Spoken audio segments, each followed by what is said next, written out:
the ground. You're dragging me. Hai, saya Mata Sherman. Hari ini saya janjian sama kakak satu ini. Hai. Perkenalkan diri Anda. Hai, nama saya Naren. Silakan. Jadi Naren ini fotografer stage ya? Stage. Jadi hari ini kita mau discuss sedikit mengenai stage fotografi, gimana sulitnya, gimana nikmatnya, Nikmat dan detail-detail lainnya. Lihat ya. Slipping off in the moonlight when I knew it's true. I had myself for you. On the ground, I know. Berapa lama berkecimpung di fotografi? Oke. Gue motret foto itu dari tahun 2002. 2002. 2002 dari mulai analog. Analog. Saya jadi gue pakai analog dulu. Analog film, ha? Analog film. Sampai akhirnya pindah ke digital kamera tahun 2004. 2004. Tapi ceritanya lagi sebelum foto itu gue adalah videografer tadinya. Oke. Tapi khusus skateboard. Skateboard. Ya, jadi emang kegiatan gue zaman dulu itu cuma main skateboard aja. Sampai akhirnya memutuskan untuk menjadi videografer skate buat teman-teman gue yang biasa minta di videoin. Sama ada beberapa anak JIS yang tinggal, anak Amerika yang sekolah di Indonesia, di Jakarta, sekolah di JIS, ya gabung sama kita main di Senayan. Kemudian dia sering bawa video, akhirnya gue gabung sama mereka untuk jadi filmernya mereka gitu. Filmnya ini sebenarnya buat kebutuhan apa? Zaman itu kan belum sosmed, belum gitu happening, nggak deh? Belum happening banget. Jadi videonya kita keluarin dalam bentuk DVD atau VCD atau DVD. Emang seperti itu larinya gitu. Terusnya dari video memutuskan ke foto itu karena video itu butuh prosesnya lebih panjang. Mulai dari gear set, editing, kemudian lagu, cut, rendering, udah banyak deh gitu. Terus gue merasa bahwa kayaknya teman-teman gue yang jago-jago main skate ini sayang banget kalau misalkan gue setiap hari Minggu kita itu istilahnya cek spot, sama kayak hunting tempat. Kalau kita cek spot itu ke gedung-gedung, kita foto-foto skateboard di situ atau filming skateboard. Cuman sayang banget kalau misalnya nggak ada fotonya ya, terus gue nggak ngapa-ngapain juga gitu. Akhirnya gue memutuskan untuk menggunakan berpindah jalur jadi fotografer gitu. Dan nol ilmunya. Ya, nol ilmunya, kasih sama sahabat gua satu tas kamera Minolta A7000, udah semi auto, semi digital juga. Untuk operatingnya udah dari situ deh akhirnya bisa hidup motret skateboard itu karena foto-foto yang gue fotoin mereka itu gue cetak 10R, gue jual ke mereka, mereka beli, gue bisa beli film gitu. Terus contribute untuk majalah-majalah ekstrim Indonesia kayak Surftime. Jadi gue lama banget di majalah Surftime untuk handle konten skateboarding 8 halaman selama 7 tahun, 8 tahun. 7 tahun. Ya. Terus habis itu kita beralih ke stage itu karena semuanya sebenarnya berjalannya berbarengan dengan ketika gue bekerja untuk freelance untuk Surftime, gue juga freelance untuk majalah party namanya Lifestyle, namanya The Beat, biasanya di Bali. Ada majalah kayak kitabnya party goers gitu lah. Jadi tiap minggu mau party di mana atau liputan party di mana atau acara live music di mana. Jadi dia mengcover DJ, live music, and then konser atau music event, nasional atau internasional. Dan di situ mereka mengharuskan gue untuk memakai digital. Pakailah gue kamera digital pocket camera. Karena waktu itu masih belum terjangkau buat gue untuk beli SLR digital, SLR. Kemudian berjalannya waktu kebelilah Nikon D70S. Itu adalah kamera DSLR pertama. Itu lagi dulu awal-awal banget udah langsung tahu nggak maksudnya harus pakai lensa apa atau nyoba-nyoba dulu? Waktu itu cuman tahu lensa sebelumnya tuh kayak wide, cuma tahu wide aja. Harus punya fisheye 16 mili, harus punya fisheye karena fisheye itu mandatory untuk foto skateboard. Kita close encounter sama skaternya, sekalian kayak nunjukin bentuk gedung seperti apa, sedekat apa sama skaternya gitu. Terus belum nggak kepikiran untuk pakai fixed lens. Pokoknya kalau nggak kit fisheye. Dan emang bener-bener buta banget, nggak ngerti ISO, nggak ngerti aperture, nggak ngerti diafragma, cuman ilmunya cuman baca dari majalah, oke momennya seperti ini untuk momen skateboard. Terus kalau bisa di otak cuman gimana caranya gue bisa membuat foto sequence burst mode di kamera gue. Karena itu yang mandatory juga kalau foto skate harus ada foto sequence gitu. Terus habis itu belajarnya akhirnya otodidak. Belajarnya otodidak. Baca buku, tanya sama ada skate fotografer yang lain kayak pengertiannya tentang ini buat apa, ini buat apa, ini buat apa gitu. Belajar dari sama wartawan. Jadi emang hitungannya kan gue wartawan yang reporter gitu. Belajar sama mereka. Cukup lama sih gue belajarnya sih selama itu karena ternyata proses gue dari pertama kali motret sampai sekarang gue udah 18 tahun motret skateboard dan panggung. Ibaratnya sama lah kita gue berjalan bersama dua hal itu gitu. Ya itulah cerita tentang awal kalau saya kan pengen tahu gimana berkecimpung, gimana awalnya gue berkecimpung di dunia foto gitu. Oke, terus sekarang yang dipakai kameranya apa? Kalau ada event atau? Kalau event, kalau kamera dari dulu ternyata inventaris kantor. Jadi pas foto-foto skateboard itu gue sempat bikin majalah skateboard. Khusus skateboard 110% skateboarding isinya. Nah, ada tuh yang lain-lain gitu kayak olahraga yang lain nggak ada. Cuma emang skateboarding. Berjalan 11 tahun itu baby gue banget, namanya Happen Skateboarding Magazine. Kita free magazine juga.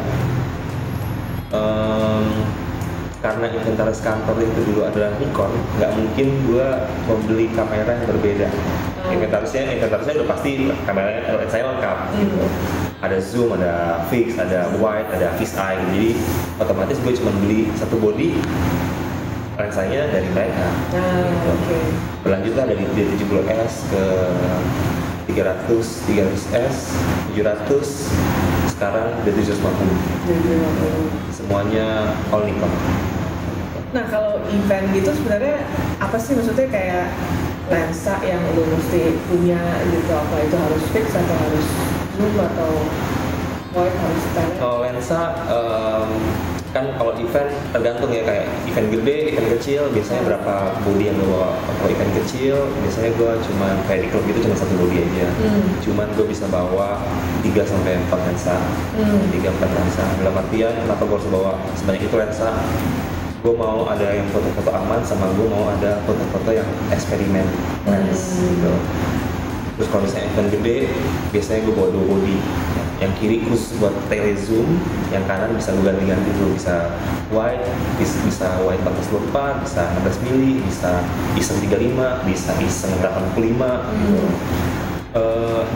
Gue kalau event termasuk orang yang suka bawa banyak lensa. Seberat itu pun gue akan gendong kemana aja gitu, karena gue merasa dengan gue bawa banyak lensa gue aman, gak kepikiran dibanding kayak harusnya gue bawa ini bisa fotonya begini nih. Jadi kepikiran ya. Jadi kepikiran. Jadi mesti lengkap. Ya emang kita preparation dan emang kita harus mau untuk menghasilkan foto yang bagus, baik ya. Emang kita harus mau berkorban dengan bawaan yang lebih banyak gitu. Ada juga kayak gue sih maunya cuman yang simple aja deh, 2470, 50 mili selesai. Ya mungkin buat lo, tapi gue maunya bisa lebih banyak vokal length yang menghasilkan foto yang berbeda, hasilnya akan lebih banyak pilihan juga gitu. Berarti bawahnya apa? Pakai backpack atau? Gue bukan termasuk yang suka pakai backpack, gue yang samping apa namanya? Sling. Tapi bukan sling yang tipis, sling yang agak puffy yang gendut gitu, yang isinya bisa 6 kompartemen. Ya, 6 kompartemen. Berarti lu ngakalinnya gimana? Kalau misalkan event kan nggak mungkin stay satu tempat kan, maksudnya pasti mobile kan dari depan ke belakang, naik sini naik sana gitu. Kalau bawa sebanyak itu peralatan nggak mungkin dibawa terus kan? Masih kayak Biasanya sih gue bawa. bawa terus. Iya, gue bawa terus. Nggak mungkin gue tinggal. Paling kalau misalnya gue tinggal kayak cuma tinggal jarak 3 meter dan itu taruh di bawah. Karena biasanya kalau misalnya gue event untuk jadi official kan gue pasti ada di bagian tengah tuh crowd breaker. Nggak akan ada orang masuk ke dalam. Jadi bisa gue taruh di bawah. Itu bisa gue tinggal sampai 3 meter, 5 meter gitu masih kelihatan mata gitu. Cuman nggak pernah gue tinggal kayak di crowd breaker udah gitu gue harus naik ke atas panggung, itu nggak pernah. Jadi tetap harus gue bawa. Oke.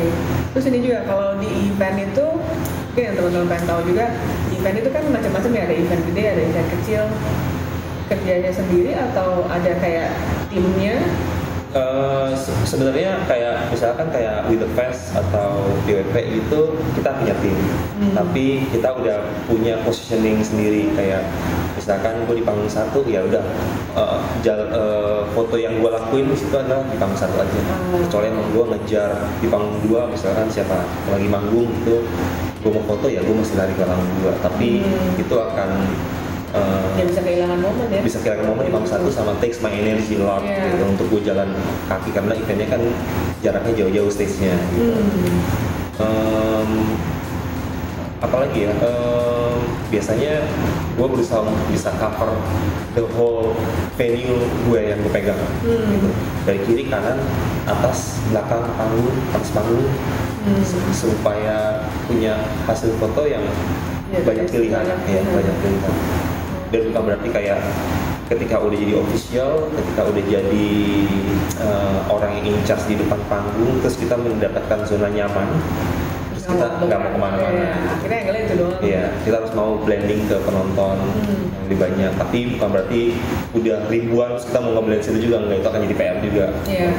Jadi kayak kira-kira masih ratusan penonton gitu, kita masih bisa nge-blending ini masuk ke penonton. Tapi kalau udah ribuan, untuk ngebelah ribuan itu aja takes time gitu.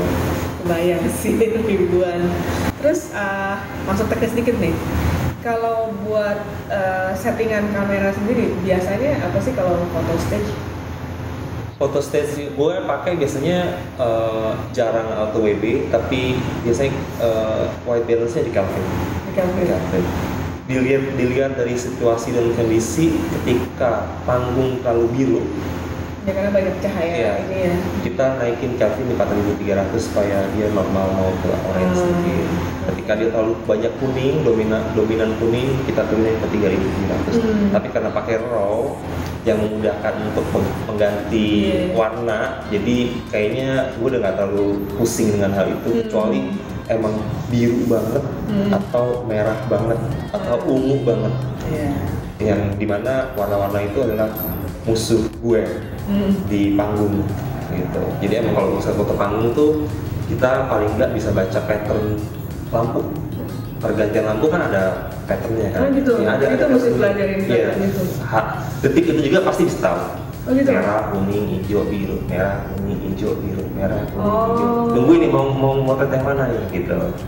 Oke. Jadi pas kita motret ke satu stage, satu event, kita liatin lampu dia dulu ya, ininya patternnya gimana, jadi kita tahu nanti mau ambil momen gimana. Dan kadang-kadang kan ketika satu lagu pertama, biasanya si light engineer akan ngeluarin pattern A yang merah, kuning, hijau, biru. Nanti lagu kedua dia akan berubah nih, kuning aja terus begitu, terus tiba-tiba ada ungu sedikit. Nah, itu yang harus dipelajarin. Kalau iya, emang harus mau belajar pattern, baca pattern lampu lighting gitu. Oke. Terus apa lagi yang ini kayak dia punya settingan? Oh iya, settingan aperture. Kalau misalkan di panggung udah pasti megah, apalagi kayak DWP, WTF atau panggung musik lainnya udah pasti lightingnya. Jadi kita perlu dia freeze. Kecuali emang mau eksperimen dengan mereka yang bergerak-gerak gitu, ada movement-nya, movement gitu. Terus biasanya 250 sampai 300 atau 400 sekali lagi Iya. dibikin freeze banget Iya. gitu. Tergantung dari seberapa kencang si lighting di panggungnya. Kalau ISO bisa 800 sampai 3600 ditentoknya di situ aja karena nggak mungkin gelap sih.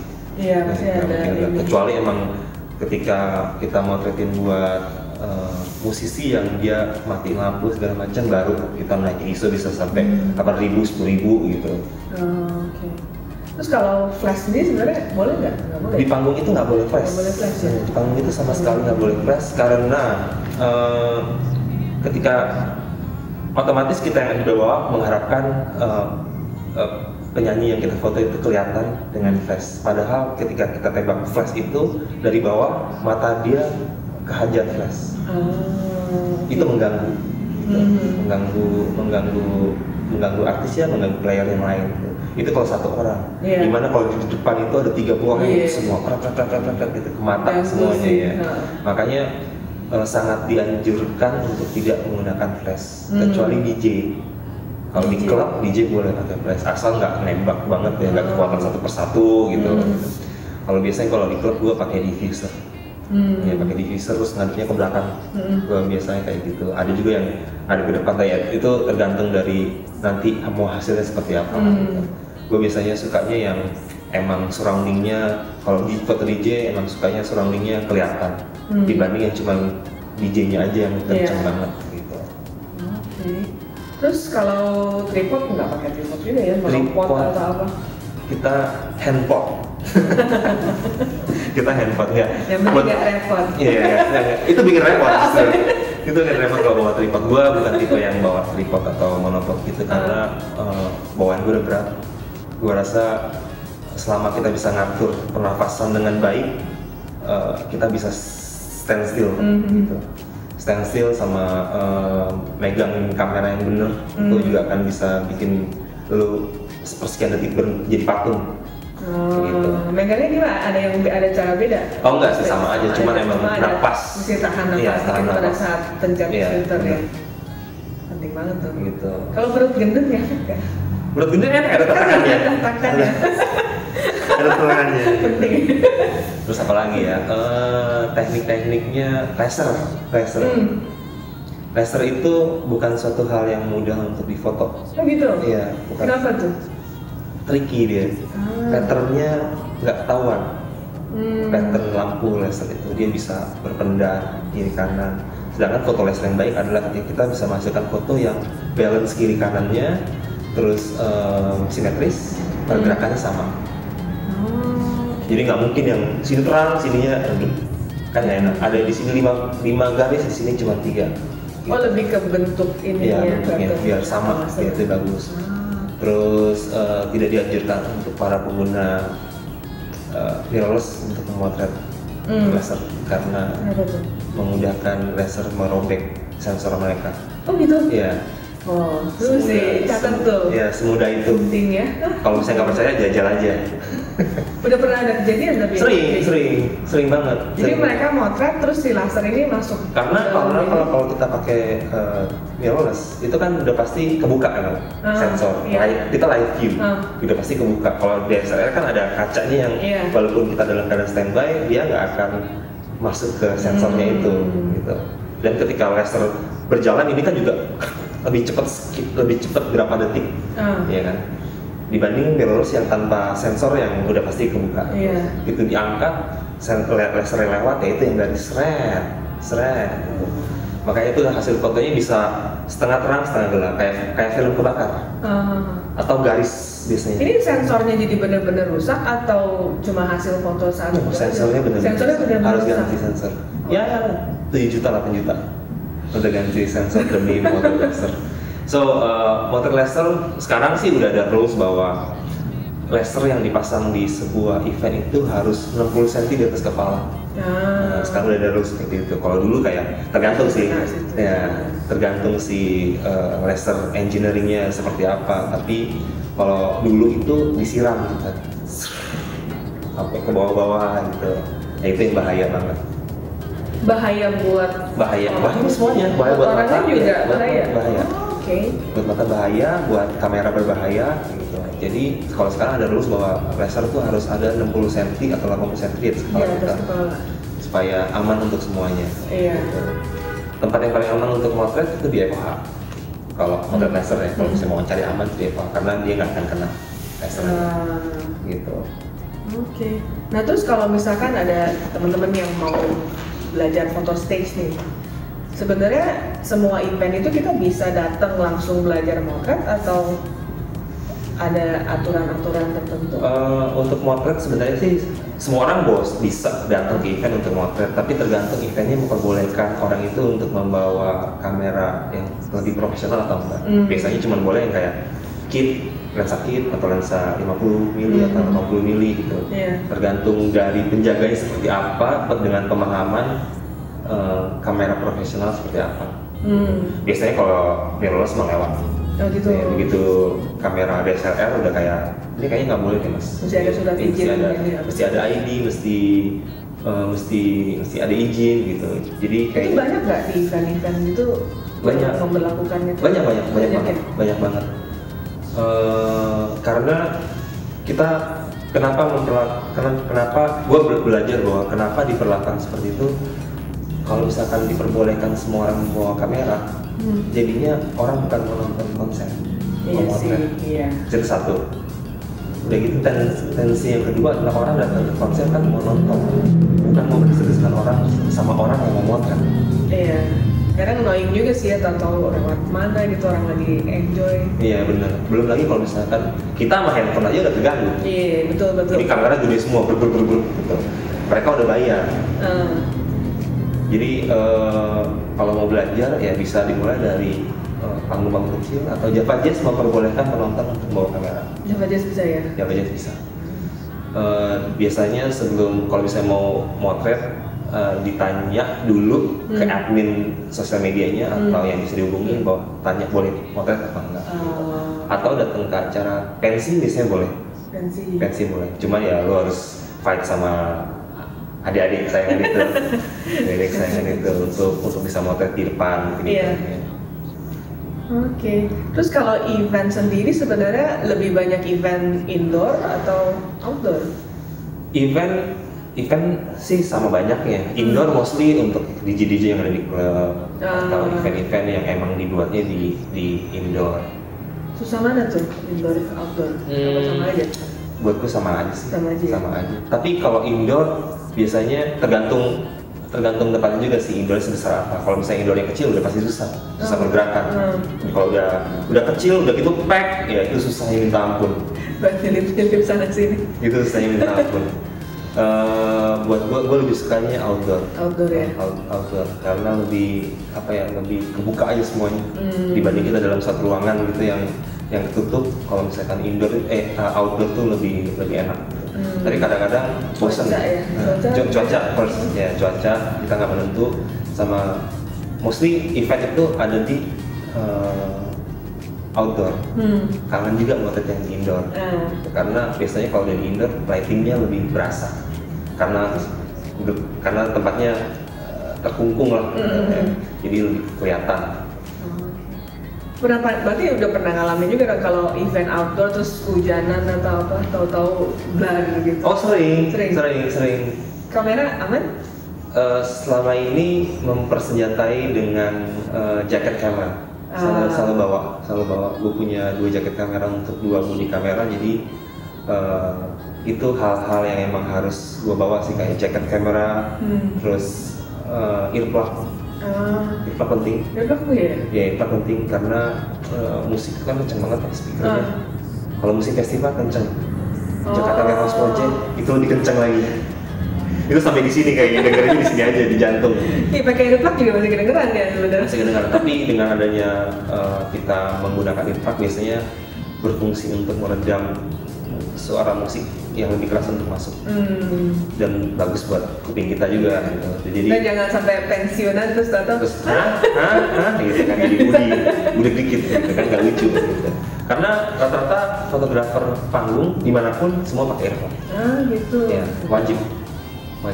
Nggak mahal kok, ada juga yang earplug dijualnya 50 ribuan tapi cuman sekali pakai gitu. Ada dijual di Lawson atau di kayak gitu, ada juga di toko musik, ada juga di apa namanya toko-toko online shop gitu ada juga. Gitu gue pakai mereknya namanya Dubs. Nah, bentuknya pink aja. Oke. Terus kalau hujan tadi lanjut Oh iya, kayak oke, gitu. lanjut ke hujan. Kalau berarti bawa jas hujan juga atau Bawa jas apa, hujan topi, kan? udah pasti. Kalau Pasti misalnya ada. outdoor udah pasti preparation untuk rainy weather. Udah pasti. Jadi tas kamera udah dengan jaket tasnya, kamera dengan jaket kameranya, badan kita dengan jaket hujan kita udah lengkap gitu. Ya, karena show must go on Iya, kan, bener. tetap musim motret. Kecuali panggungnya emang diberhentikan ya kita berhenti. Gitu. Iya betul. Pernah kok itu jadi kejadian di DWP di Eco Park itu hujan unprepared, itu unprepared. Itu gimana? Karena mikirnya pakai pawang. Kita apa sih event yang ada pakai pawang, iya. pakai pawang kan? Mungkin musimnya juga lagi bukan musim hujan Benar, kali ya. benar. Lagi Tiba-tiba mikirnya, hujan di situ lumpurnya lebih dari mata kaki. waduh. Itu udah lepas, udah pakai celana pendek, udah lepas sepatu, nyeker, udah blok-blokan, satu body. Body juga berarti penting banget buat cari yang weather resistance bagus ya. Iya. Jangan sampai cengeng terus tahu-tahu hang gitu. Iya benar. Lagi Tapi gue cover tahu-tahu pakai plastik ini. sih waktu itu. Gue cover pakai plastik. Gitu. Kalau buat ininya sendiri, bagian depannya kan kadang kena cipratan air atau apa gitu nggak? Aku pakai hood. Oh lu pakai hoodnya? Selalu iya, pakai hood. iya, iya. Hood itu Buat harus- ngindarin flare juga ya? buat hindari flare. Buat hindari flare, yes. Kalau gue sih lebih untuk keamanan dari lensa saya sendiri kalau terbentur-bentur. Oh karena lu masuk ke dalam crowd itu juga Iya. sih ya? Crowd kayak gitu kan, crowd breaker itu kan besi-besi ya, kadang-kadang kita Mentok. dipanggil orang mentok kayak itu. Kadang besi. udah lagi momennya gitu kan, fast moving. Iya benar, udah. benar. Jadi emang gue nggak akan pernah, gue belajar dari temen gue, motif bahwa lu harus tetap pakai hood no matter what. Jadi itu keep in my mind bahwa hood itu nggak boleh lepas dari lensa gue. Kecuali kita yang acaranya santai gitu di dalam ruangan, indoor gitu ya, boleh lah nggak pakai hood. Tapi kalau misalnya udah outdoor wajib pakai hood. Kalau jaket kamera itu kamera lensa terus ada hoodnya, nah jaketnya tuh bisa ngunci di hoodnya. Iya. Selama kita nggak ke arah ke atas sih nggak kena hujan. Iya, iya. Oke. Gitu.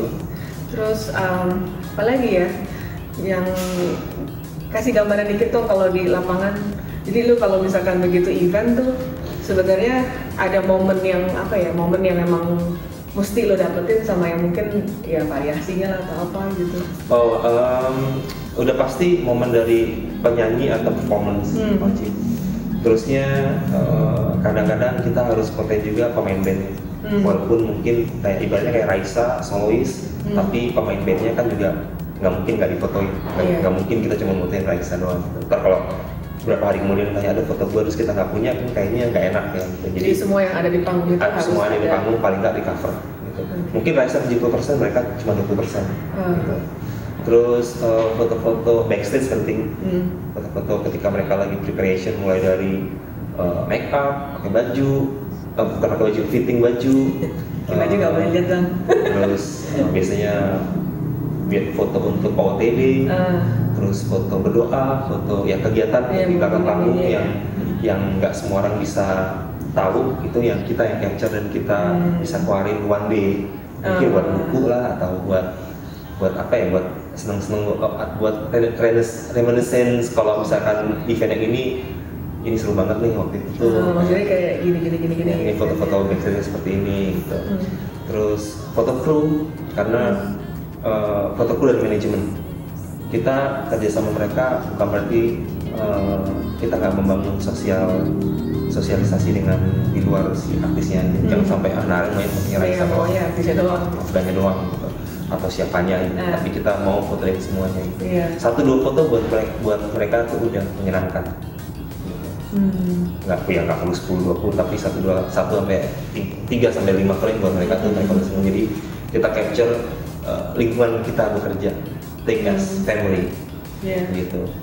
Terus foto, ada foto lagi, foto crowd penting. Crowdnya, ya. Crowd yang datang, kadang-kadang mereka suka bawa atribut-atribut yang aneh-aneh, kipas lah, handphone yang ada tulisannya misalkan Raisa, Afgan, I love you, atau yang berjalan kayak gitu-gitu. Ada yang bawa bendera luar negeri gitu.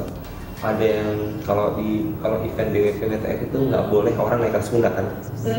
Ketika ada naik atas pundak, ya itu momen lu untuk bisa lu foto ketika mereka dance atau joget-joget gitu. Itu momennya, walaupun paling cuman nggak nyampe 1 menit. Karena udah disuruh turun di center sama security gitu. Terusnya gimana caranya gue foto mereka yang naik atas pundak? Gue sering bawa tangga. Gue bawa tangga. Bawanya banyak juga ya. Ini bawanya banyak.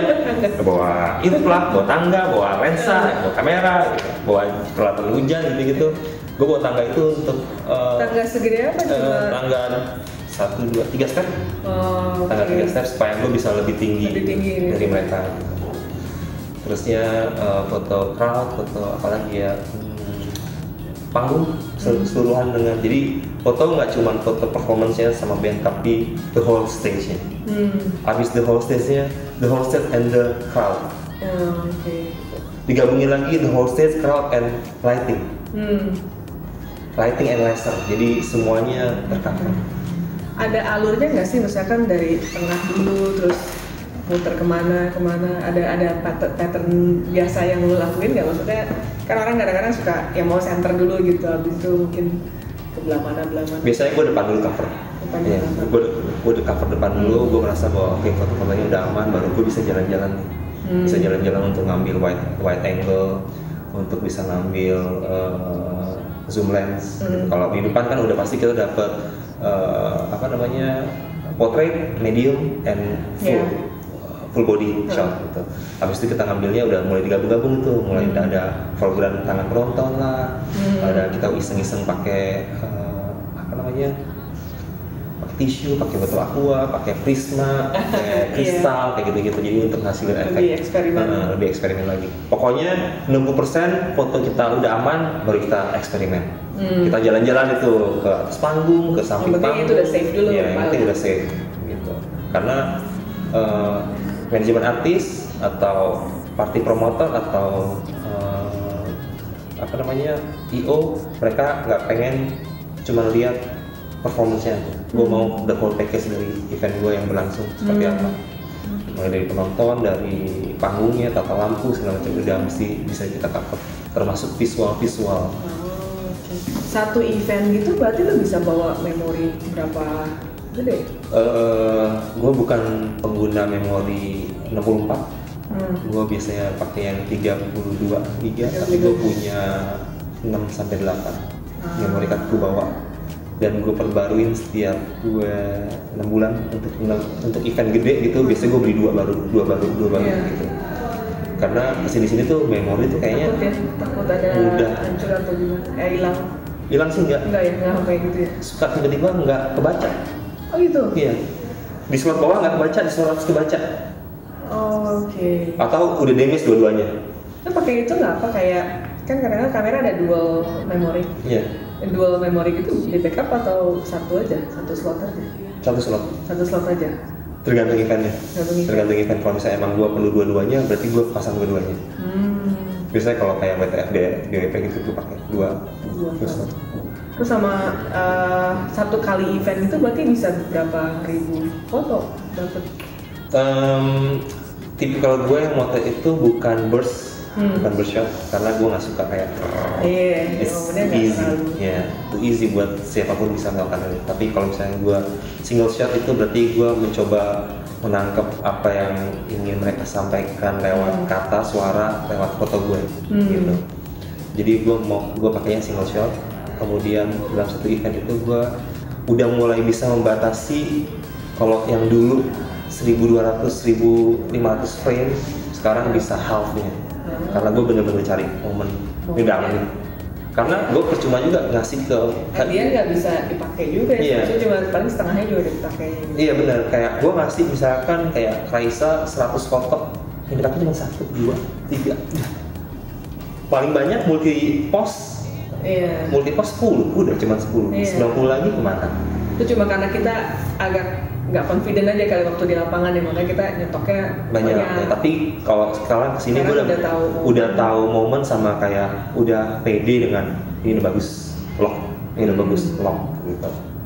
Satu kali event gitu ada ganti baterai berapa kali atau Satu baterai cukup lah. Satu baterai. Itu satu event berapa jam sih kira-kira bisa? Kita ngomongin event ya. WTF itu dari jam 4 sampai jam 2. Kirain sampai jam 4 lagi. DWP udah hampir loh, udah hampir jam 4 lagi. DWP itu dari jam 6 itu. ya, dari jam 6 sampai jam 4. DWP. 3 hari. Penting ya baterai jangan terlalu banyak ini juga. Penting banget. Gue suka bawa 2 baterai di body, 2 baterai spare. Gue rasa cukup banget ya.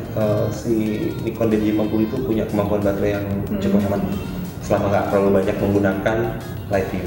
Iya, live view sama kalau mau craft long exposure juga kan baterai habis. Kalau ini sih aman banget. Itu penting banget baterai. Terus suka dukanya menjadi fotografer stage, kayaknya pasti banyak sukanya. Oh, banyak sukanya. Kapan lagi bisa sudah ketemu sama Raisa? Iqbal. Sama Iqbal. Oh, Iqbal. Ya benar, dia mah gak gampang pan Iqbal. Sukanya banyak sih, karena sebenarnya dari pas ketika mulai motret skateboarding itu kayak skateboarding itu life changer gue. Life game changing banget. Kalau tanpa skateboard sebenarnya gue gak akan ada di mana-mana, gak akan ada di sini pun bahkan gitu. Skateboard yang membuka banyak link gue untuk bisa bertemu dengan banyak orang. Terus pakai motor. Habis itu kerja buat majalah, semakin buka link gue untuk ketemu manajer klub, manajer minuman, manajer DJ gitu. Kemudian kerjaan gue itu ngebawa kan kalau dulu kan kalau gue party itu kan fotonya selain foto event, foto grouping, foto grup orang, foto grup gitu kan berempat tiga itu kan larinya ke Facebook semua. Di Facebook itu buat tag, mereka tag gitu. Event kan nggak cuma seminggu sekali, event Rabu sampai Jumat Sabtu. Jadi gue bisa keluar tuh seminggu tuh 4 malam gitu.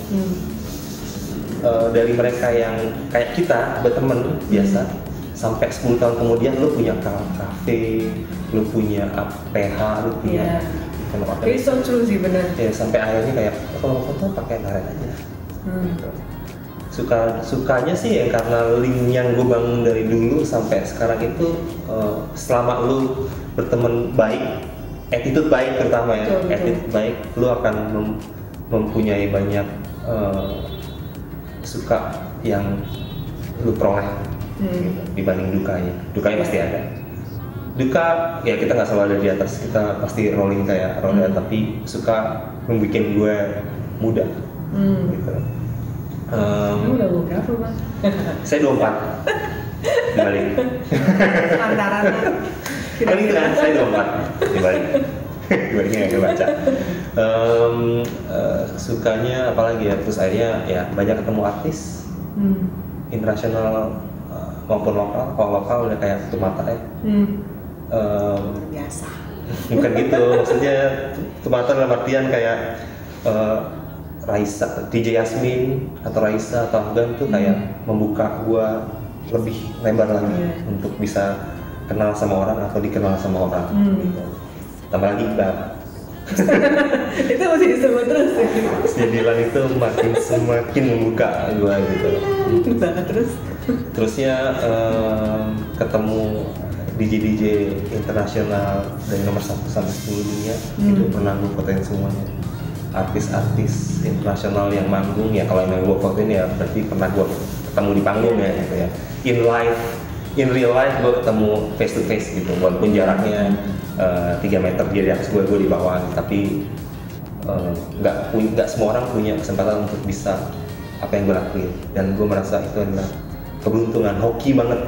Hoki selama ini apa yang gue lakuin, gue percaya bahwa hoki itu ada. Keberuntungan nggak cuma usaha doang, tapi perlu ada keberuntungan untuk bisa mencapai apa yang kita capai sampai saat ini gitu. Dukanya nggak dipakai artis lagi. Terus mungkin dibilang kemahalan. Mahal apanya? Gitu. Kan ada lupa ada harga. Iya, betul, itu betul. Tapi lensa aja bawanya banyak. Terusnya duka itu ketika di venue paling cuaca satu. Dua, hours we spend di event. Hours we spend di event itu terlalu lama. Ya enjoy, tapi kayak WTF berapa jam, 10 jam. Iya. Si DWP hampir 12 jam. 3 hari ini. Jadi kalau Habis itu dong hibernate berapa hari setelah event? biasanya sakitnya itu gue setelah DWP. Dari 1 tahun sakitnya setelah DWP. Jadi itu kayak nabung kecil-kecil kayak cuma 2%. Begitu DWP 3 hari udah habis itu seminggu lowbat. Harus ganti baterai. Itu kejadian pasti kayak gitu. Kita sempat break tadi ya gara-gara ada nenglong gitu renong lewat. Ngomongin duka tadi ya tadi gue bicara tentang DWP hours we spend. Hours we spend kayak ya eventnya 12 jam, besok masih ada lagi 12 jam lagi, besok masih ada lagi 12 jam lagi. Itu fisik digenjot. Iya, fisik genjot. Jadi lu harus minum vitamin, lu mesti banyak hari H itu lu harus makan tepat waktu, lu harus banyak minum air putih. Emang lu harus disiplin gitu. Kan gua punya runner ya, jadi kayak bawain makanan, jadi gua makannya di panggung. Gua nggak perlu ke official lagi. Jadi gua bawa barang-barang gua ke stage gue, udah gitu ya udah di situ aja. Pak tangga, makanan, minuman gua udah bawa semuanya. Di kalau jam makan malam datang, nanti runner datang, nanti makanan sama ngambil memori card gitu. Dukanya paling hours we spend.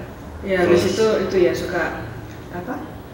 Ya bukan mental fisik lu berarti kan digeber habis tinggal. Karena ya kalau WTF tuh orang berpikir kayak seru ya mau tanya DWP gitu. Seru ya mau tanya DWP, mereka nggak tahu setelah event kita harus milih highlight foto 10 sampai 15 foto terbaik dari ratusan itu. Di hari itu juga. Di hari itu nyampe kita hotel, pilih foto, terus edit, upload. Mereka buat apa? Buat social media? Buat besoknya. Oh, buat besoknya di eventnya itu? Buat hari ini. Jadi misalnya hari ini hari Senin nih gue motret, terus selesai Selasa subuh. Terus lu mesti edit. Terus lu mesti store buat malamnya. Buat nanti sore mereka nanti sore. Selama 3 hari seperti itu terus. Tapi biasanya sekarang kita mulai pintar dengan punya runner yang foto-fotonya udah kita tandai, terus gue pakai foto mekanik. Begitu di select tag foto keluar yang cuma di lock doang, cuma di lock aja, bukan di foto mekanik tuh nggak ada rating. Kalau di Canon ada rating star, kalau di foto mekanik lock, nah locknya yang kebaca sama dia. Gitu. Jadi waktu abis lu motret, udah dipilihin dulu. Udah, jadi ini oke, ini lock. Tapi nggak perlu terlalu banyak karena paling cuma 1 foto doang kan yang dipasang gitu. Jadi dia nanti udah milihin, udah mindahin, mungkin dia udah ngeditin, udah ada presetnya yang udah tinggal dia diaturin. Gitu. Itu milih, terus habis itu mesti approval juga atau udah yang lu yakin? Enggak, udah yakin. Mereka langsung post. Berarti ya kalau yang baru-baru mulai banget juga organizer takut juga kali ya milihin ininya ya. Kayak kalau lu kan udah lebih pengalaman, maksudnya udah tahu nih kira-kira yang pasti bisa dipakai di display di next day-nya kan udah tahu. Iya. Jadi kalau yang masih baru pemula banget juga organizer takut kali ya buat milihin. Maksudnya pasti mereka ada bantu milih ya? Mereka nggak bantu milih. Nggak bantu, benar-benar cuma kasih aja. Iya, kita yang harus pede. Okay. Kalau duka lainnya paling gue dealing sama manajer artis atau manajer DJ. Iya tuh, kalau artis gimana? Biasanya kita ngikutin apa yang dia mau. Kalau misalkan boleh 3 lagu, boleh sepenuhnya 1 full show, oke. Tapi kalau nggak cuma 3 lagu ya 3 lagu. Abis itu kadang-kadang boleh di belakang artisnya gitu. Beberapa gue boleh di belakang artis kayak Ellie Goulding gue boleh di belakangnya dia. Si kemarin Khalid gue boleh di belakangnya dia. Terus ada lagi yang cuma 2 lagu. Itu mereka yang nentuin gitu. Maksudnya sebenarnya totalnya dia harusnya nyanyinya berapa? 12-15 lagu. Tapi lu cuma boleh fotonya di 2 atau 3 gitu. 3 lagu. Wajib pasti 3 lagu. Namanya kalau misalnya Stage ID Indonesia itu ada slogan mereka three song warrior. Jadi cuma palang 3 lagu fotonya. Gitu. Kenapa dia alasannya cuma boleh 2-3 lagu? Kan ada yang nonton di belakang, sama nggak pengen ada terlalu banyak orang di depan. Oh, artis. yang terlalu banyak modal Seliwar-seliwar. mandir. Bahkan gue sebagai official pun kadang-kadang cuma dikasih 3 lagu sama si artis manajemen untuk biar boleh motret di depan. Akhirnya motretnya dari FOA. Gitu.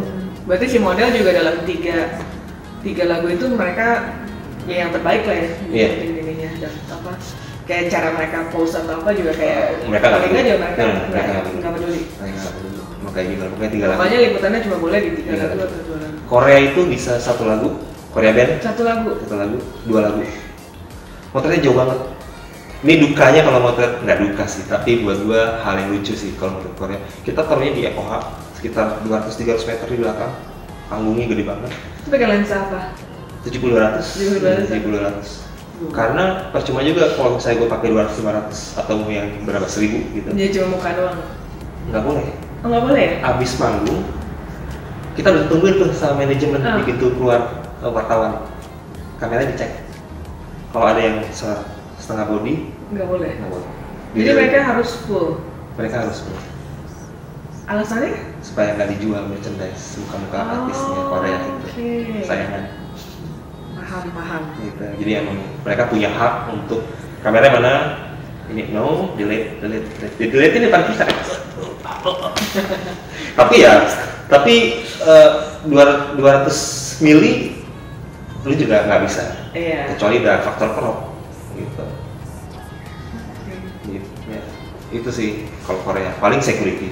Paling banyak security. Dealing sama manajer artis, di manajer DJ paling susah juga kayak gua mau foto ini tapi lu nggak boleh dari belakang, lu nggak boleh dari samping, lu cuma boleh dari depan juga DWP di bawah, panggungnya di atas gitu. Ya harus diterima. Dukanya. Security kadang-kadang suka nggak paham dengan yang kita lakukan adalah motret, tugas tuh ngejagain bukan ngerecokin gue. Gitu. Mereka juga kayak nggak mau ngasih tempatnya lah, gitu, nggak mau minggir lah. Kayak di Sondenalin jarak antara panggung sama crowd breakernya itu cuman bibir panggung sama crowd breaker depan itu cuma 1,5 meter atau 1 meter, terus mereka kayak diem aja berdiri di situ atau ikut foto-foto yang harus gue lakuin lah motret, lu tuh nggak penonton ngejaga. Mungkin dia mau jadi fotografer stage. Terus mereka nggak ngasih kita yang emang punya capability-nya untuk ngelakuin hal itu. Iya. Itu sih. Padahal mereka kan tahu juga ya kalau lu official dari Iya. eventnya gitu ya. Tapi emang budek aja, Ya, tiba-tiba mereka budek. mungkin, ya, idealis menjalankan tugas. Itu sih duka-dukanya. Duka yang lainnya mungkin ketika foto kita diposting tapi nggak di-mention. Nggak sih. I don't care kalau kan itu selama gue suka menggunakan watermark. So watermark buat gue saving my life dengan kemana foto-foto gue pergi atau jadi meme, jangan sampai jadi meme ya, atau hal-hal apalagi hal-hal yang negatif ya gitu, atau dipergunakan untuk kepentingan lain. Watermark itu dipakai sama gua karena kebiasaan gua ketika gua bikin majalah skateboard itu emang selalu ada watermark. Majalah skateboard manapun di dunia, fotonya pemain skate-nya pasti ada namanya dia. Kanan atas, miring atau di bawah pasti ada, nggak mungkin nggak. Jadi artian juga mereka tahu ini karya siapa dan mungkin bisa nyari lu juga pada saat itu apa saat mereka butuh. Karena Banyak juga tuh pertanyaan kayak perlu nggak sih watermark, Mas? Penting nggak sih? Buat gue sih penting nggak penting, tapi karena udah jadi seperti hal seperti yang mendarah daging dimulai dari skateboard yang gue bawa in real life gitu, akhirnya ya lu terima nggak terima aja watermark gue ada, kecuali untuk acara corporate nggak bisa. Tapi kalau misalnya performance atau event gitu gue bisa pakai watermark. Dari mereka juga nggak komplain kan sebenarnya kalau dikasih watermark. Ya either mereka mau komplain atau mau nge-crop, udah nggak apa-apa, yang penting lu bayar gue ya, udah. Terus ada pengalaman apa nggak sih kayak yang paling gimana gitu, paling berkesan? Paling berkesan apa ya? Paling berkesan adalah sebenarnya cerita tentang How I Met Raisa. Raisa. Ini pada baper lah sih nonton. How I Met Raisa itu ketika Raisa masih bukan menjadi siapa-siapa dan umurnya masih 16 tahun. Ya. Waktu itu ada event namanya Sundays White Party Ada 3 panggung, 1, 2, 3. Raisa manggung di panggung ketiga. Waktu itu umurnya 16 tahun. Terus gua cover untuk si eventnya. Terus pas dia nyanyi itu pakai baju putih kan, karena acaranya White Sundays. Kayak gue mikir ini siapa sih cewek ini, cantik banget, terus suaranya bagus. Terus gue foto-foto lah, foto-fotonya masih sembarangan. Foto-foto masih sembarangan. Terus kayak pokoknya gue cuma mikirin kayak cewek cantik gitu. Setelah selesai motret, gue berbicara sama diriku sendiri kayak one day gue akan jadi besar, kita akan ketemu lagi nih. Kita akan ketemu lagi nih, nggak tahu gimana caranya gitu. Ting, hilang. Besoknya gue posting di Twitter atau di Facebook gitu. Tahu nggak nama penyanyi ini siapa? Sampai gue nggak tahu siapa namanya, cuma tahu kayak anjing cantik banget ya gitu. Tahu nggak siapa nama penyanyi ini di acara Sundays kemarin? Ada yang jawab Raisa. Oh ya Raisa, oke, kita akan ketemu. Kayak Dilan banget nggak sih ceritanya? Iya, kayak Dilan. Saya ramal, kamu akan ketemu saya. Oh iya benar. Terusnya habis itu gue lagi nongkrong, ketemu sama temen gue, gue pernah lihat videonya ini nggak, video YouTube Raisa gitu. Oh gue tahu nih, gue pernah fotoin dia nih. Terus gue liat kayak, men sekarang tambah cantik ya ini. Wah, ini makin jadi nih. Tapi waktu itu belum berpikir bahwa dia akan menjadi sebesar sekarang gitu. Lepas dari situ, ketika liputan untuk majalah, sering banget nggak sengaja satu event sama Raisa manggung. Gitu. Jadi, wah ada Raisa nih manggung nih, foto-foto nih, kebetulan banget, makin cantik, makin bagus suaranya gitu. Oke, makin deh mencinta. Makin sayang. Gue fans banget awalnya karena kecantikannya. Terus abis itu ketemu sama teman gue, Ardi. Instagramnya foto konser, sering untuk majalah Rolling Stone dia. Sering lihat gue di event yang sama dia, dia cover. Terus kalau ada Raisa, ada gue di depannya. Terus postingan gue ada di Facebook, ada di Instagram atau sosial media gitu ya. Jadi saat itu Raisa juga belum tahu lu dong? Oh belum tahu banget. Dan gue nggak kenal sama sekali seru. sama kru bandnya, sama manajemennya. Gue nggak akan berpikir sampai gue pengen nih kenalan sama Raisa gitu. Nggak berpikir. Gue cukup kayak, aduh gue nge-motret dulu aja, gue udah seneng banget gitu. Gue posting, gue punya foto lo aja, gue udah seneng banget gitu. Cuma sampai situ aja. Tapi saat itu Ardi udah motretin buat Raisa. Dia udah masuk duluan nih. Nah, balik lagi sebelumnya ke acara Soul Nation.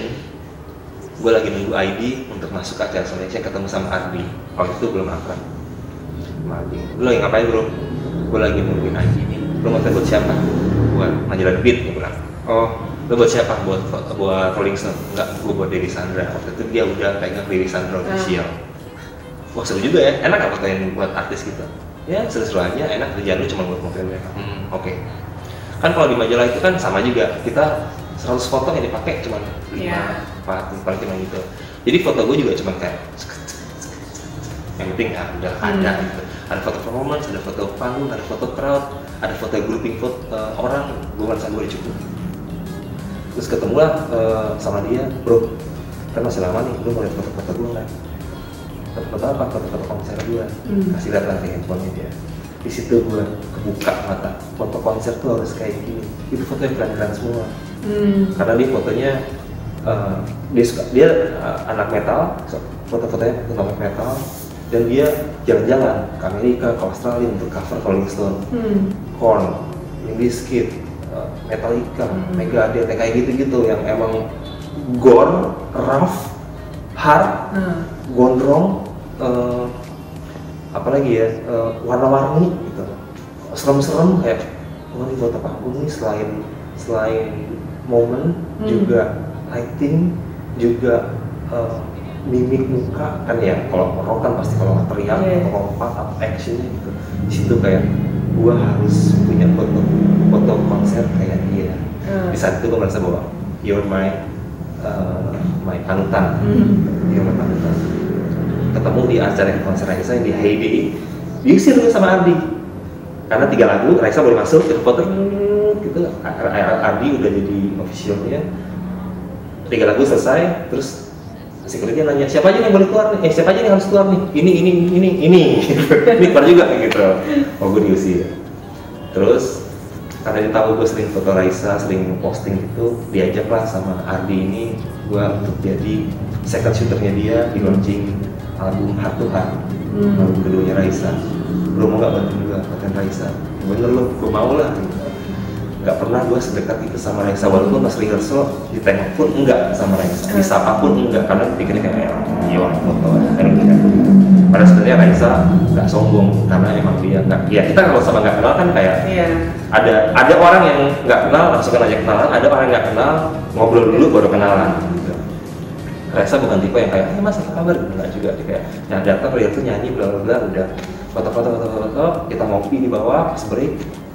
Ren, ditelepon Mardi, Ren dipanggil sama siapa? Sama Raisa. Mau ngapain? Dia melihat foto-fotonya. Oh gitu, ya ketemu sama Raisa. Hari Sabtu ngobrol, bicara. Hai mas, aku baru kenalan juga. Gitu. Baru kenalan juga. Akhirnya dia lihat foto-fotonya. Ya, oke mas, nggak apa-apa, fotonya bagus-bagus kok. Nanti tolong aku ambil yang dari samping banyak gini. Gitu. Ya udah. Mereka kadang-kadang ada request untuk kayak kebanyakan dari samping, base angle ya. Base angle, atau jangan, wah aku sepatunya nggak bagus jadi jangan diambil gitu. Sampai sekarang fotoin Raisa, gitu. Itu sih perjalanannya. Sukses story. Sukses story my kita akan ketemu lagi nanti ya. Jadi harus berpositif thinking ya, membawa energi positif supaya itu memang Iya. Sama kalau gue bilang sih how to-nya supaya kayak ibaratnya banyak yang bertanya kayak gimana sih bang supaya bisa fotoin artis-artis.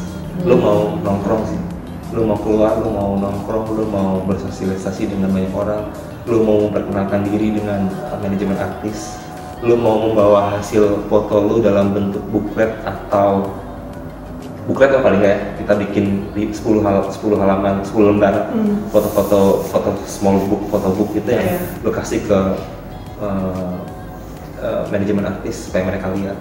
Karena ternyata instead of mereka lu kasih link website atau tagan Instagram atau Facebook, ketika dikasih bentuk fisik itu lebih enak untuk dibuat balik. Iya, betul sih. Ya kan, gitu. Link kadang-kadang kita suka ya udah gitu lupa juga ngetek juga kadang-kadang. Scroll aja, oh ya udah bagus. Tapi kalau misalkan foto book itu, apalagi artis mereka sendiri gitu.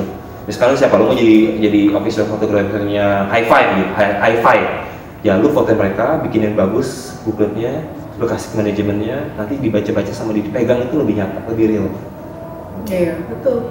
Kalau itu juga soal networking sebenarnya benar juga sih ya, maksudnya kita selain kita mengembangkan skill, sebenarnya kan juga yang harus diperhatikan attitude kita ya. Attitude kita gitu, bergaul sama siapa aja, jangan tengil, jangan baru belajar terus langsung sombong gitu ya. Karena kan otomatis dari satu pintu tuh bisa ngebuka gitu lain. Bener banget sih, gue juga experience gue di situ dulu karena ingat banget gue ada satu teman yang masih dulu di satu company tuh masih asmen, assistant manager. Sekarang ini ketemu udah jadi GM gitu. Jadi kayak oh man gitu udah dan sekian lama gitu. Jadi sebenarnya jangan anggap remeh ya sama teman-teman yang mungkin saat ini masih sama-sama berjuang terus kita anggap nggak mau kenal atau apa ya. Jadi attitude tuh penting banget. Skill without attitude nothing-nya. Bener. Nongkrong yang positif juga, terusnya pokoknya banyak berteman, banyak ngobrol sama orang. Ego malu itu dikesampingkan. Apalagi untuk bertanya tentang ilmu nggak akan habis. Itu juga sebenarnya buat fotografer juga harus bisa kayak apa ya istilahnya membuka diri ya, inputan itu mesti bisa diterima. Kadang-kadang suka ada orang yang sensitif gitu ya, yang dikasih komentar dikit terus emosi atau apa. Sama kalau one day lu jadi official fotografer untuk artis, lu mau menjaga privasi mereka. Dalam artian kayak bukan berarti lu boleh motret mereka, terus lu boleh posting foto mereka sembarangan. Yang lagi mangap, lagi nyuap makanan, lagi apa. Jadi kita emang kerja buat mereka, tapi kita juga harus bisa menjaga privasi mereka. Ketika tanya, bener nggak mereka pacaran sama ini? Bener nggak mereka akan kawin? Bukan porsi lo untuk menjawab itu sih. Iya, betul. Jadi kayak banyak pertanyaan-pertanyaan yang ke gue kayak gue nggak I don't care man, gue nggak tahu ya, itu urusan mereka sih gitu. Kalau misalkan lu lihat mereka barengan ya mungkin barengan atau mungkin mereka nggak pacaran, gue nggak tahu juga. Kalaupun misalkan gue tahu, lu nggak punya hak untuk tanya itu ke gue. Kalau mau tahu tanya orang langsung gitu. Jadi kita sebagai fotografer jaga privasi mereka, jaga rahasia mereka, jangan sampai kita musuhan udah gitu kita buka aib-aib mereka, no. Itu akan jadi bikin attitude lo di dunia luar juga buruk, sama buruknya sama artis yang mungkin aibnya lo buka gitu. Gue merasa semua artis yang gue pegang nggak punya aib. Gue mau bilang kayak gitu ya, gue nggak punya aib, tapi mereka manusia yang juga punya kekurangan. Yang gue nggak perlu sebarin kekurangan mereka gitu. Yang pasti mereka menghargai gue dan gue menghargai mereka sebagai orang yang meng-hire gue dan menghargai hasil karya gue gitu. Betul. Penting banget. Oke. So wise banget gue gila. Tapi banyak sih hal itu yang harus diperhatikan. Hal itu diperhatikan. Thank you banget nih, hari ini mata saya terbuka, tercerahkan. Karena terus terang saya nggak pernah punya experience untuk foto stage sih. Jadi begitu dengar experience-nya sih luar biasa. Biasa banget. Iya. Thank you banget. Terima kasih Marta, kesempatannya ada di YouTube ya, YouTube channelnya Marta. Seru banget. Thank you banget udah sharing segala macam tentang stage fotografi. Jadi buat teman-teman yang mungkin ingin belajar stage fotografi nanti bisa follow Instagramnya Arya, nanti saya tulis di bawah. Terus juga jangan lupa share buat teman-teman yang barangkali lagi belajar stage fotografi. Dan juga jangan lupa like, comment, dan juga subscribe. Jangan lupa di sini. Bye, thank you for watching. Terima kasih.